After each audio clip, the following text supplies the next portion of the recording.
Hello everyone, आज हम बात करने वाले हैं निमसेट एग्ज़ाम के डिटेल सिलेबस की कि एग्जैक्टली हमें पढ़ना क्या क्या होता है निमसेट एग्ज़ाम के लिए।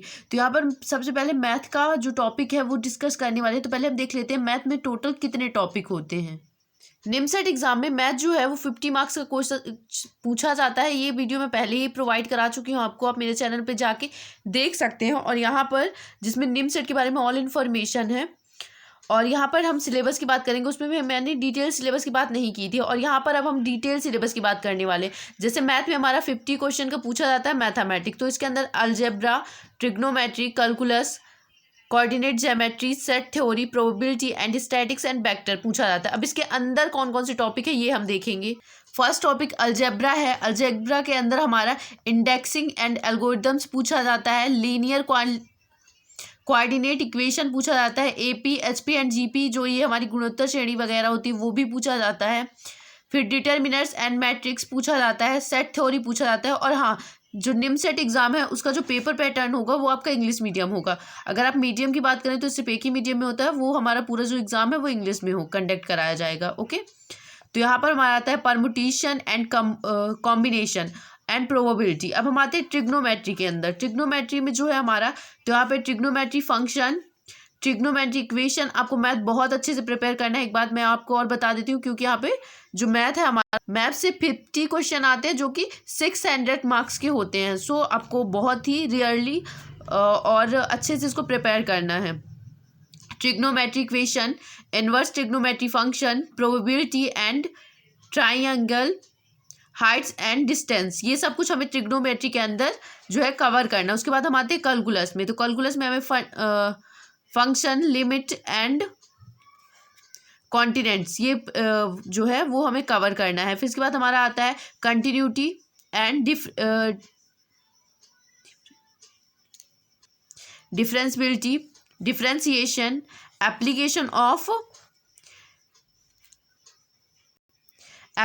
Of derivatives, integration, differentiation, integration and differential equation. Okay, ये हो गया हमारे कैलकुलस में। अगर हम 2D ज्योमेट्री की बात करें तो इसके अंदर हमें क्या क्या पूछा जाता है, यहाँ पर पूछा जाता है हमें।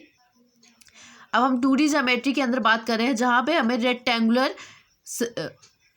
सर्किट्स में सिस्टम पूछा जाता है, स्ट्रेट लाइन पूछा जाता है, पेयर ऑफ स्ट्रेट लाइंस पूछा जाता है, सर्कल पूछा जाता है, पैराबोला पूछा जाता है, इलिप्स पूछा जाता है एंड हाइपरबोला पूछा जाता है। ये हमारा 2D ज्योमेट्री के अंदर। हम इसके बाद बात करेंगे इनको प्रिपेयर कैसे करना है। इसके लिए मैं एक वीडियो, सेपरेट वीडियो आपको प्रोवाइड करा दूंगी, आप उससे देख लीजिएगा कि इन सबको आपको प्रिपेयर कैसे करना है। वेक्टर की बात करें तो हमें vector, algebra, dot and cross product, triple product, ये हमारा वेक्टर के अंदर पूछा जाता है, जो कि हम 11th-12th की एनसीईआरटी से, देन आरडी शर्मा जैसी बुक से प्रिपेयर कर सकते हैं।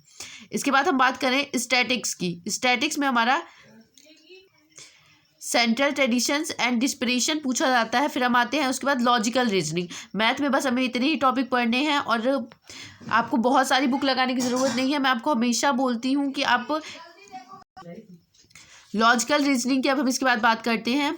लेकिन मैंने आपको जैसे कहा, मैथ में आपको बहुत सारी बुक लगाने से अच्छा है कि आप किसी एक बुक को बहुत बार लगा लें, है ना। उससे क्या होगा, हमारी जो प्रिपरेशन है वो बहुत ही अच्छे से हो जाएगी और किसी भी बुक का जो क्वेश्चन आएगा उसको हम 80% तक सॉल्व कर सकते हैं।